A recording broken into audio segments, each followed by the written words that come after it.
Hi hello friends, welcome back to our channel. இன்றைக்கி நம்ம சேனலில் பார்க்க போகிற செக்மெண்ட் என்னென்னு பார்த்தீங்கன்னா vlog தான் பார்க்க போகிறோம். இது என்னோடய தம்பியோட கல்யாணத்தப்போ நடந்த உப்பு ஜவுளி அப்படிங்கக்கூடிய சடங்கை தான் நம்ம பார்க்க போகிறோம். இது கொங்கு மண்டலத்தில் நடக்கக்கூடிய உப்பு ஜவுளி சடங்கு எப்படி பண்ணுறாங்கிறத நம்ம பார்க்கலாங்களா. தம்பினாலும் என் ஹஸ்பண்டோட மாமா பையன், எனக்கு பிரதர். அந்த அவரோட ஃபங்க்ஷன் தான் நம்ம பார்க்க போகிறோம். இதுக்கு முறக்காரரு ஃபஸ்ட்டு வந்து வர சொல்லுவாங்க. மோஸ்ட்லி பங்காளியில் யார் மூத்தவங்களா இருக்காங்களோ, பெரியம்மா அந்த மாதிரி இருப்பாங்க இல்லைங்களா, வயசில் மூத்தவங்க, அவங்கள வர சொல்லுவாங்க. அவங்க இதில்னா அவங்க வீட்டில் இருக்கக்கூடிய மூத்த மருமகள் வந்து தான் அந்த உப்பு கூடையை வந்து தூக்குற சடங்கு இருக்கும். இந்த உப்பு கூடையில் என்னென்னலாம் இருக்குன்னு சொல்லி பார்த்தீங்கன்னா, ஒரு சீப்பு வாழை பழம், அது கூட தேங்காய், மஞ்சள் கொம்பு, பத்திரிக்கை, வெத்தலைப்பாக்கு, எலுமிச்சக்கனி, பூ அந்த மாதிரி வச்சுருப்பாங்க. இது 2 உப்பு கூடையுமே இது பண்ணியிருப்பாங்க.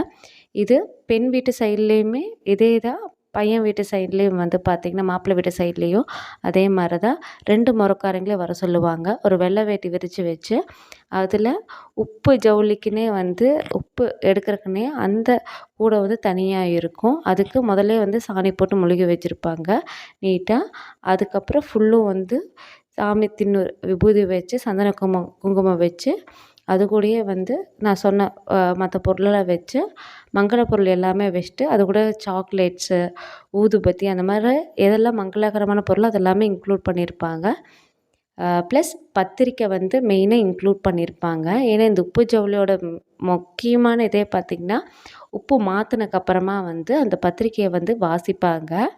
இது வந்து இந்த சடங்கெல்லாம் வந்து விநாயகர் கோயிலில் தான் நடக்கும். உங்களுக்கே தெரியும், எந்த ஒரு காரியம் நம்ம தொடங்குறதா இருந்தாலும் விநாயகரை வந்து வழிபட்டுட்டு நம்ம தொடங்குவோம் இல்லைங்களா. அந்த மாதிரி இது உப்பு ஜவுளியில் ஃபஸ்ட்டு வந்து விநாயகரோட கோயிலில் இது நடக்கக்கூடிய சடங்கு இது. மோஸ்ட்லி இந்த ஃபங்க்ஷனெல்லாம் வந்து தனியாக வைக்கிறக்கூடிய ட்ரெண்டும் இருக்குது. ஆனால் இது வந்து ஒரு நாளைக்கு முன்னாடி அந்த ரிசப்ஷன் ஈவினிங்னா மார்னிங் நடக்கக்கூடிய சடங்கு தான் இது. சிலர்லாம் வந்து என்கேஜ்மெண்ட் தனியாக, உப்பு ஜவுளி தனியாக அப்படின்னு சொல்லி தனித்தனியாக ஃபங்க்ஷன் வைப்பாங்க. ஆனால் இது வந்து மோஸ்ட்லி இப்போ இருக்கக்கூடிய டைம் கன்சப்ஷன் அந்த மாதிரி இருக்கிறது பார்க்கும்போது இப்போ எல்லாமே ஆல்மோஸ்ட் 2 to 3 டேஸ்லேயே வந்து அந்த ஃபங்க்ஷன்ஸ் எல்லாம் கம்ப்ளீட் பண்ணிடுறாங்க. இந்த இது முடிஞ்சதுக்கப்புறமா சுற்றி இது பண்ணிவிட்டு அந்த ப்ரொசீஜர் பண்ணுறவர் வந்து ஒருத்தர், அதுக்குன்னு இன்சார்ஜ் ஒருத்தர் இருப்பார். அவர் வந்து இந்த தண்ணி சுற்றி போட்டு அந்த இதுக்கெல்லாம் முறை வந்து நம்மளுக்கு சொல்லி கொடுத்துட்ருப்பாங்க. இன்னொரு கம்யூனிட்டி சேர்ந்த ஆள் வந்து அவர் வந்து சொல்லிக் கொடுப்பாப்படி. அதை வந்து கேட்டுட்டு பெரியவங்க வந்து அந்த ப்ரொசீஜரை ஃபாலோ பண்ணிவிட்டு அதுக்கப்புறமா உப்பு 2 பக்கமே மாற்றுவாங்க. இந்த உப்பு மாற்றக்கூடிய இந்த நிகழ்வுக்கு வந்து மெயினான ரீசன் என்னென்னு கேட்டிங்கன்னா, அந்த காலத்தில் ஃபாலோ பண்ணது. அதாவது உப்புங்கிறது வந்து உப்பிட்ட வரை உள் உணர்வு வரை நினை அப்படிங்கிற ஒரு இது இருக்குது இல்லைங்களா, பழமொழி இருக்குது இல்லைங்களா. அதாவது உப்புங்கிறது வந்து அது மேலே promise, it's a type of promise. அது சால்ட் மேலே பண்ண, உப்பு மேலே சத்தியம் பண்ணால் அதை கண்டிப்பாக மீறக்கூடாது. அதனால தான் எங்கள் பொண்ணு வந்து உங்கள் பையனுக்கு தான் நாங்கள் கொடுக்குறோம், அதே மாதிரி எங்கள் பையனுக்கும் உங்கள் பொண்ணு மட்டும்தான் சொல்லிவிட்டு ஒரு வாக்குறுதியை உறுதிப்படுத்தக்கூடிய இதாக வந்து அது உப்பு மேலே சத்தியம் பண்ணுற மாதிரி தான் இந்த ஃபங்க்ஷன். அது எக்ஸ்சேஞ்ச் பண்ணிக்கும்போது இந்தாங்க எங்கள் வீட்டில் மொத்த இது எங்கள் பொண்ணோட எல்லாமே வந்து உங்களுக்கு தான், அதேமாதிரி எங்களோட பையனோட உரிமை எல்லாமே உங்கள் பொண்ணுக்கு தான் அப்படின்னு சொல்லிட்டு எக்ஸ்சேஞ்ச் பண்ணிக்கக்கூடிய இந்த நிகழ்வை தான் வந்து நம்ம உப்பு ஜவுளின்னு சொல்கிறது.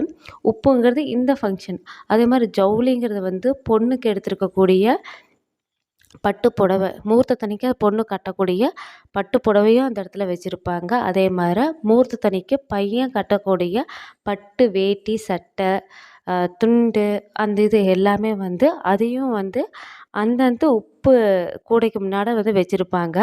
அதுக்கும் சொல்லி சில ரிச்சுவல்ஸ் பண்ணிவிட்டு அதுக்கப்புறமா தான் எடுத்து கூடையும் மாற்றினக்கப்புறமா பொண்ணோட புடவை எடுத்து மாப்பிள்ளை வீட்டு சைடில் இருக்கவங்க கொடுப்பாங்க பொண்ணு வீட்டுக்கு.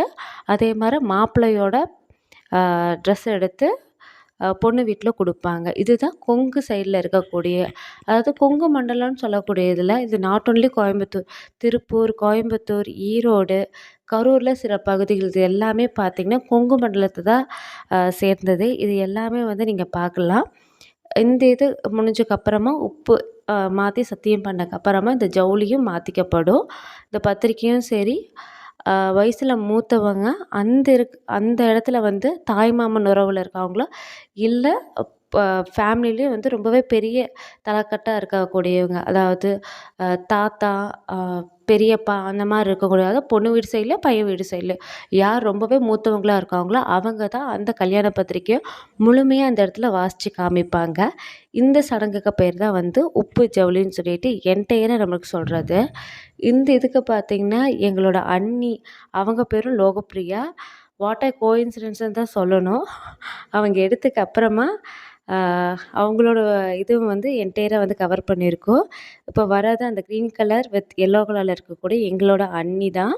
அவங்க பேரும் லோகப்பிரியா. அஃப்கோர்ஸ் நம்ம சேனல் முதலேருந்தே பார்த்துட்டவங்களுக்கு தெரியும் என் பேரும் லோகப்பிரியான்னு சொல்லிட்டு.